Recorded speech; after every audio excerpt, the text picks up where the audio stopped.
morning, Benicia. Itong Benicia, USA. Ang oras ngayon ay alas 6:20 ng umaga ng Miyerkules ng 2018. Ngayon ay May 9. Sek, picture mo nga ako, Sek. Yeah, abag. Yan na. Wala pang operation. Hindi mo ba taxi nila rin ito lang yun? May guard dyan, siya tatawag. Ay, maglalakad lang. Malayo-layo pala. Sek, ang ganda oh. Pumuputok ang araw. No? Sa taas, no? Ganyan sa lugar na natin.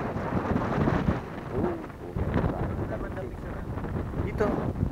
At saka dito. Yan. Diyan mo, laki.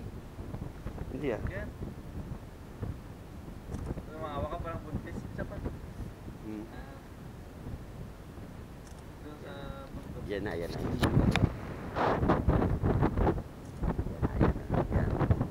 Ganda. Yan na talaga. Dito siguro. Yan. Yan. Ang ganda oh. Yan. No? May lumang ano pa oh. Yan. Thank you. Tingnan nga natin sa ano. Ganyan lang ano sa ano. Alabang. Okay.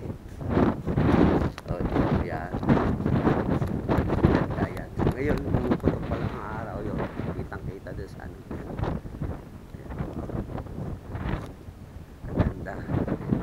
Ito ang USA.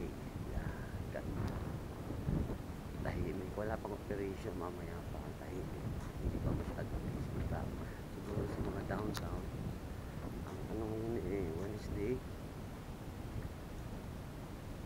Kaya hindi pa rush hour.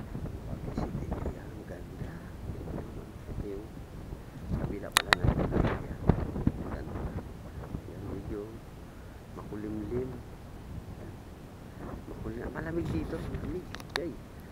Sa ano. Yan. Ganda ng ano. US. Itong USA. Yan. Ito yung paalam na sa ano. Sa Proa.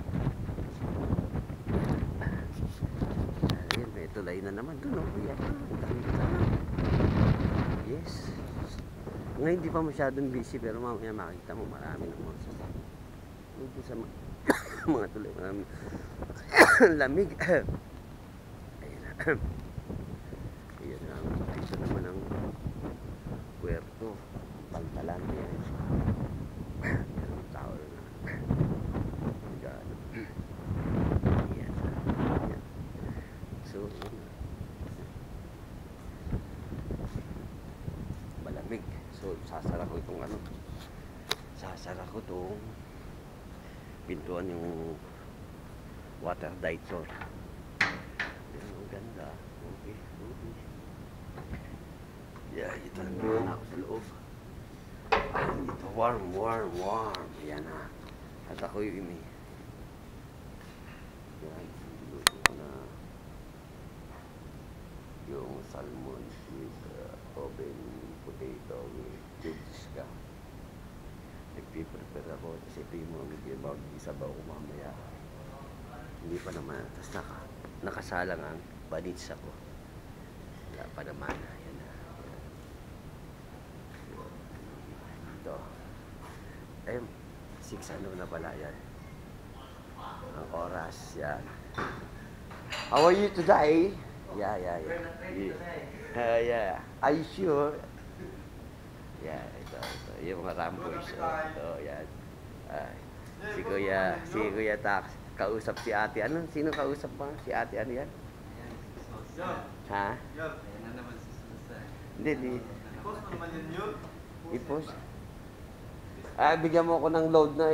Pag pinost mo to, matagal to. Romak kayo, no? Ha? Sumadalang boss. Hindi to Promax. Teka lang, i-off ko muna.